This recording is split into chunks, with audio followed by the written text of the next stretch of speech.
Ngayon, Vice Presidente Sara Duterte at mga senador na Marcoleta at Amy Marcos.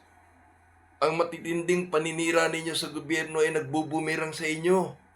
Ayaw na ng mga tao ng paninira sa gobyerno at ang naging resulta, nagkaroon ng maraming simpatiya ang ating presidente. Ako, katulad ko, hindi ako Marcos loyalist pero nagkaroon ako ng matinding simpatiya sa presidente dahil sa mga ginagawa ninyo na paninira. Sa kabila ng paninira, naging mahinahon ng presidente, ginagawa ang kanyang trabaho, nakita ngayon ng taong bayan na kayo ang may malaking pagkakamali at kayo ang tunay na mga walang hiya sa gobyerno. Dapat magsilayas kayo dyan.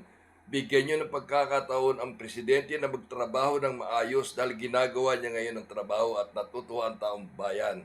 Sa inyo, sinisipa kayo ngayon ng taong bayan, nakakarimarim kayo. Kayong tatlo.